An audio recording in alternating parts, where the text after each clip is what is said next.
Hello everyone, welcome back to the channel. In today's review, we are going to be taking a look at the MVP Watt.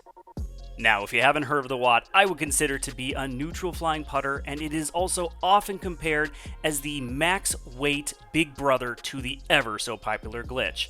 More on that a little bit later. So let's go ahead, kick off this review by taking a look at the profile and the feel. Now, it is a putter, so it has a very blunt nose, but it also has a very flat flight plate. Because of that, it doesn't feel deep, but it also doesn't feel too shallow. It's kind of that really nice in-between. Even with my small hands, this disc feels incredibly comfortable. However, being in this premium Neutron plastic, when it's wet or when it's really hot, be forewarned, it does get a little bit slippery. But in the drier conditions, you're not going to have any issues whatsoever with finding a good tacky grip in this Neutron plastic. So now, taking a look at the flight, and I said before, this is a very neutral flying disc. What does that mean? Well, to me, that means that it's going to hold the angle of release. And that is what the Watt does extremely well. You put it on a hyzer, it holds that hyzer angle. You throw it flat, it is going to ride incredibly laser beam straight, almost no turn, and very, very little fade at the very end. And then once you start putting the Watt on an anhyzer line, depending on how much angle or how high or how low you throw it, it's going to hold that anhyzer line pretty much all the way to the ground, making the Watt absolutely perfect for those one disc rounds because of how many different lines that you can hit with it.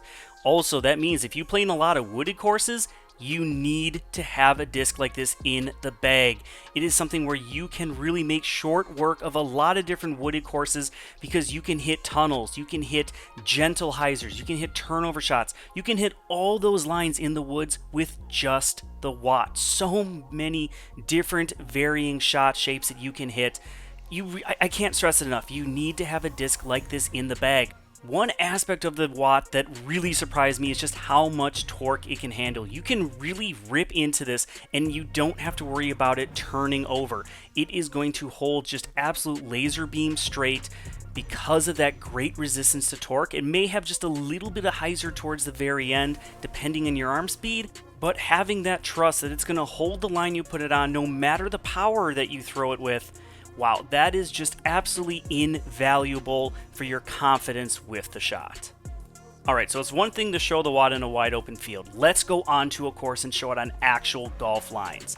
Now you have the basket straight ahead, protected by a lot of trees. Two early trees with a low ceiling on the right, forcing you to go right down the middle, but then again, all those trees once again guarding the basket. There's a nice tiny little gap about 150, 175 feet off the tee. Just throw on a simple hyzer and just look how I don't have to worry about it turning over into the trees. It just held straight and went right to the basket, skipping off the top. Now for a lefty, this is just a stock straight to hyzer shot. However, there is a right to left crosswind. You don't want to throw anything too flippy into that crosswind? Well, guess what? You don't have to worry with the Watt. Yes, it gets pushed a little bit, but it still holds that hyzer. I didn't have to worry about it at all with the wind catching it and flipping it over.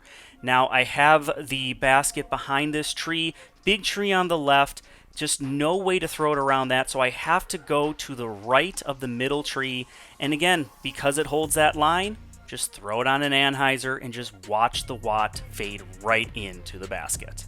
Alright, so as a thrower, you can see how good the Watt is for hitting all those different kind of lines, but how about for putting? Well, since it has a flat flight plate, for me, it feels extremely comfortable. Not too deep, not too shallow either. Also, with that resistance to torque that it has, it is just laser beam straight for putting. I can just put this right on the pole and it's always going to land right where I release the disc. And because it has great glide, you can hit putts from extremely far distances. Now, I did mention the glitch earlier. How does the Watt and the glitch stack up to each other? I mentioned the Watt is kind of the big brother to the glitch. This hopefully will show you why. Throw the Watt on a hyzer, it holds that hyzer line. Glitch, very similar. They hit very, very similar lines. Major difference, glitch is a lot lighter than the Watt, generally 20 to 30 grams lighter. When you throw the Watt flat, nice straight flight, barely any turn in the mid-flight, and just a nice little baby hyzer back. And then when you throw the glitch, Okay, it starts to get noticeably more turn, but it's still very straight as it does have a little bit of hyzer towards the very end. And with the Watt, because it has that resistance to turn, if you do give it enough height, it may try to start fighting out of those anhyzer shots just at the very end.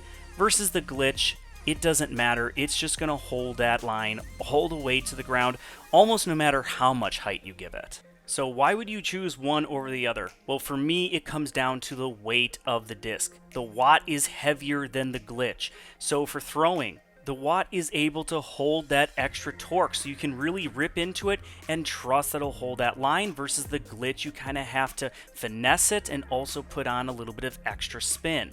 With that heavier weight also means the Watt is going to hold up in the wind a lot better, making it better for more windy conditions, and then also for putting as well. It'll handle putting into a wind a little bit better.